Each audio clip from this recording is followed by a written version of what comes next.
Halo Sobat IT, bertemu lagi dengan pemrograman web dinamis menggunakan ASP.NET, dan kali ini kita akan belajar untuk menginputkan database melalui form yang sudah kita buat. Nah, pada sesi sebelumnya kita sudah membuat satu form baca data ya, yang fungsinya untuk menampilkan isi dari tabel ke dalam form tersebut. Nah, kali ini kita akan mencoba untuk menginputkan ya apa yang ada di form ini supaya masuk ke dalam tabel database. Oke. Nah, kemarin kita sudah membuat baca data, form baca data ya. Nah, kali ini default ASPX ini akan saya ubah saja di Solution Explorer, namanya menjadi, kita rename ya. Default ASPX kita klik kanan saja, kita rename. Oke, nah namanya dibuat menjadi input data. Iya, jadi kemarin kita sudah membuat baca data dan sekarang kita membuat input data. Nah, tapi input data ini dari form yang sebelumnya sudah kita buat, yaitu form input data mahasiswa ya. Oke. Baik teman-teman. Nah, sekarang kita akan mulai menghubungkan antara form data mahasiswa ini ya ke dalam tabel database. Tetapi kalau sebelumnya pada baca data kita menghubungkannya menggunakan objek ya, SQL data source ya. Tapi pada bagian ini kita akan mencoba menghubungkannya dengan menggunakan source code. Ya, jadi kita akan main source code sekarang. Oke.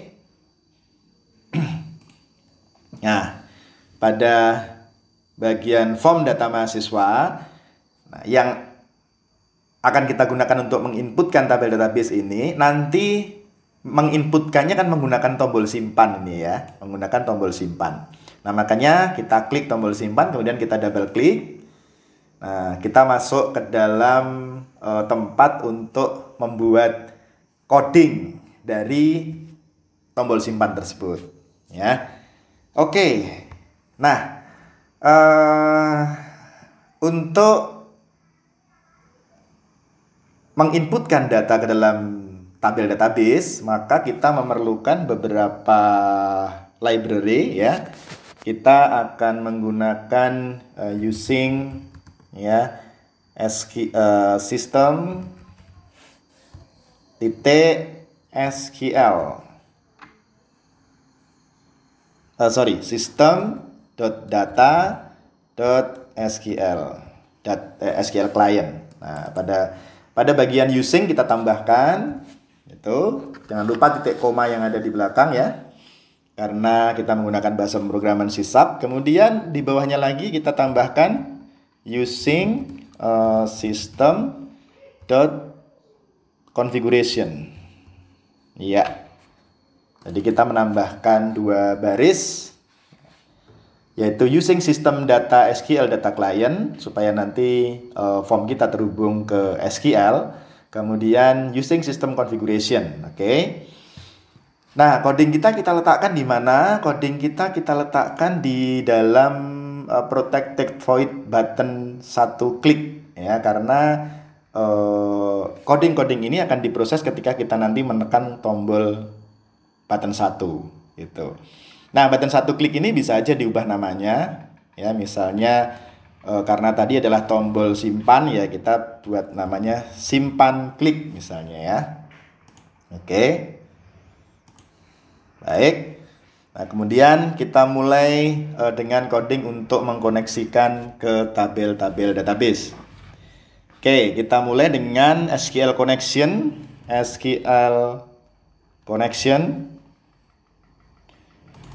Oke, SQL connection, kita beri nama apa? Misalkan latihan connect, misalnya sama dengan new. Oke, ya. Kemudian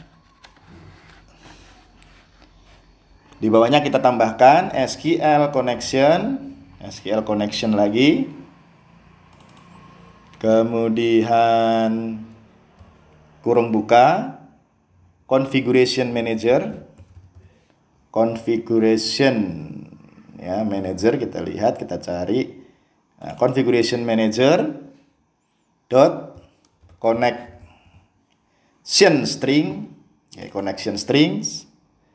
Jadi kita tinggal pilih-pilih saja karena nanti objeknya akan muncul sendiri ya, karena dia berbasis pada OOP. Nah, di sini kita isi dengan connection string yang tadi sudah kita buat di baca data ya. Nah, kita lihat connection string yang sudah kita buat di baca data tadi. Latihan, namanya connection stringnya adalah latihan connection string. Nah, maka kita buat ini aja. Kita copy. Nah, kita isi dalam tanda petik latihan connection string. Oke. Titik connection string kurung tutup.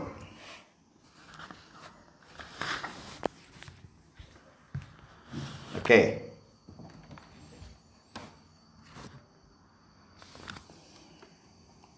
Jangan lupa titik koma. Oke, lalu di bawahnya. Nah, kita mulai sekarang dengan membuka database dengan latihan connect titik open. Mana open? Nah, open kurung buka kurung tutup. Oke. Kemudian kita buat string insert sama dengan, nanti kita akan membuat SQL untuk insert data ke dalam database. Nah, caranya dengan insert into mahasiswa ya. Mahasiswa ini nama tabelnya. Nah, apa saja yang ada di tabel mahasiswa? Kita lihat di tabel mahasiswa. Nah, ada nama, alamat, jenis kelamin, hobi, umur, email. Nah, kita tulis saja semua. Nama, alamat, jenis kelamin. Oke. Hobi, umur, lalu email. Oke. Kurung tutup. Nah, ini adalah nama kolom-kolom yang ada di dalam tabel mahasiswa. Lalu akan diisi dengan apa? Akan diisi dengan misalnya values. Nah, kita kopikan saja nama, alamat, jenis kelamin, hobi, umur, dan email ini. Oke. Kopikan saja ke dalam value, tetapi kita beri add ya, add nama, add alamat, add jenis kelamin, add hobi, add umur, add email. Nah, add ini fungsinya apa? Nanti akan kita jelaskan di bawah. Jangan lupa petik dan titik koma. Oke. Ya. Nah, seperti itu. Nah, sekarang kita akan isikan lagi dengan SQL command. Oke, kita beri perintah SQL. Insert query. Insert query sama dengan new SQL command, oke. Insert koma latihan connect ya. Nah, oke, seperti ini. Jangan lupa titik koma. Nah, lalu parameter apa saja yang akan di-insert ke dalam database tersebut? Nah, kita buat gini. Insert query Oke, titik parameter. Oke. Parameter add with value. Nah, add with value. Nah, kita isikan yang add tadi. Ada add nama, oke ya. Ada add nama ya, dalam tanda petik ini. Dalam tanda petik, add nama, koma. Nah, teks nama. Nah, teks nama ini adalah nama apa? Nama objek yang ada di form ya. Teks nama titik teks. Nah, ini artinya bahwa kita akan mengisi variabel nama ini dengan teks nama yang ada di form, yang ada di sini. Nah, kita lihat kan ini namanya apa ini? Namanya teks nama. Coba kalau kita klik objeknya, kemudian kita lihat di name-nya, name ya. Nah, ID-nya adalah teks nama. Nah, itulah kenapa pada codingnya kita buat teks nama. Jadi sesuai dengan ID yang waktu itu dibuat di formnya. Oke, lalu untuk mempermudah kita kopikan saja. Jadi kan tadi ada nama, alamat, jenis kelamin, hobi, umur, email ya. Nama sudah, nanti ini untuk alamat, ini untuk jenis kelamin, ini untuk hobi, ini untuk umur, ini untuk email. Oke, jadi kita buat seperti ini. Tinggal kita ubah saja nama menjadi alamat, kemudian jenis kelamin, kemudian hobi, oke, kemudian umur, kemudian email. Iya.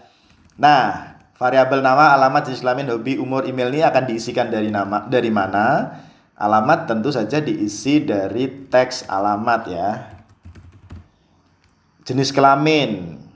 Nah, jenis kelamin ini karena kemarin menggunakan, kita lihat di formnya. Nah, jenis kelamin kemarin menggunakan drop down list ya. Nama objeknya apa? ID-nya kita lihat. ID-nya adalah drop down list 1. Berarti pada codingnya itu jenis kelamin akan diisi dengan drop down list 1 ya. Oke. Lalu selected item ya, selected item ini artinya nanti jenis kelamin itu akan diisi dengan apa yang diselect oleh drop down list 1 gitu. Kemudian toString. Oke. Iya, toString kurung buka kurung tutup.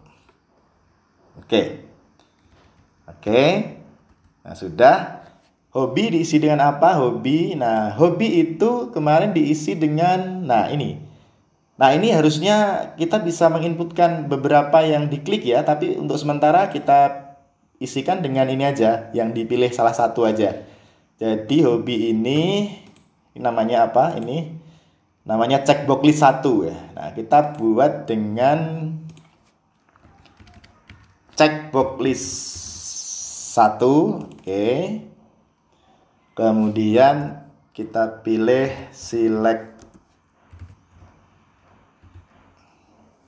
selected item. Nah, kita pilih selected item aja.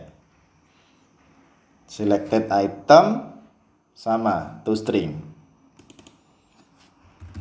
Oke. Iya. Jadi checkbox list juga dipilih selected item toString ya.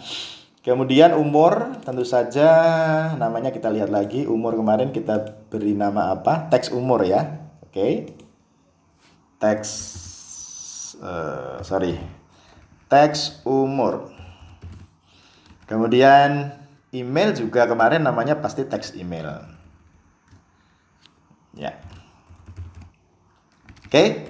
Seperti itu. Jadi sekarang value dari setiap kolom yang ada di form input data sudah diinsert ke dalam tabel mahasiswa. Lalu terakhir kita eksekusi insert query. Oke, insert query dot execute. execute non query. Nah itu. Iya. Kurung buka, kurung tutup, enter. Oke. Kemudian di bawahnya harus kita close dulu latihan connect-nya, latihan connect titik close.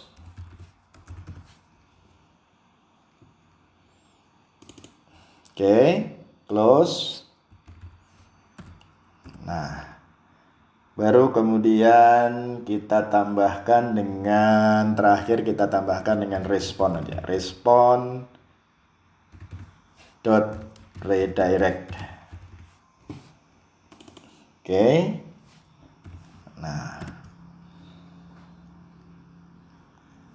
kalau formnya apa? Input data ASPX. Input data .aspx. Dah. Oke. Ya, jangan lupa titik koma di akhir. Oke. Sudah selesai ini coding-codingnya, teman-teman. Hati-hati dalam menuliskan coding. Bahasa pemrograman yang dipakai adalah C#, ya. Jangan sampai ada yang salah, jangan sampai terakhir kurang titik koma dan sebagainya, karena pasti nanti akan error.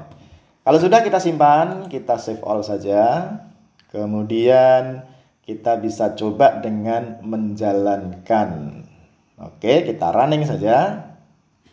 Mudah-mudahan tidak ada error. Oh, sorry, masih ada error. Apa nih? Teks simpan, button satu klik, on klik, button satu klik. Oke, nah ini ada yang salah ini ya. Oke, kita close dulu. Kita stop dulu debuggingnya. Nah, karena nama objeknya adalah simpan klik. Oke, nama simpan klik ya. Maka di form input data, nah, pada tombol simpan itu kita cari yang namanya event ya. Pada bagian event ini, nah ini eventnya masih button satu klik, berarti salah, nggak sesuai. Ya, eventnya harus kita ganti. Ya, event itu bisa Anda cari pada tab event ya, pada action, kemudian klik. Nah, button satu klik ini dihapus, diganti dengan yang kita buat. Yang kita buat namanya apa? Simpan klik kan tadi. Oke, kita buat simpan klik. Udah. Oke. Kemudian kita simpan lagi, kita save. Lalu kita jalankan lagi. Oke, sudah muncul form data mahasiswa untuk kita bisa menginputkan data. Misalnya kita masukkan Bambang. Oke, alamat Boyolali. Jenis kelamin laki-laki, hobi baca goes, umur 38 tahun. Oke, alamat email misalnya bambang@gmail.com. Oke, kemudian kita simpan. Ya, mestinya datanya sudah tersimpan ke dalam database. Nah, sekarang kita coba menjalankan baca data ya. Ini kita close dulu. Oke. Kemudian kita akan coba baca data ini untuk melihat data-data yang sudah masuk. Saya lakukan running untuk baca data. Nah, itu dia. Jadi sekarang dari 2 data sudah bertambah menjadi 3 data. Data terakhir yang tadi kita masukkan, Bambang Boyolali laki-laki, hobi goes, umur 38 tahun, email bambang@gmail.com dan seterusnya. Oke, jadi dengan demikian kita sudah berhasil membuat form untuk menginputkan data ke dalam tabel database ya. Ya. Nah, saya pikir itu untuk latihan sesi ini.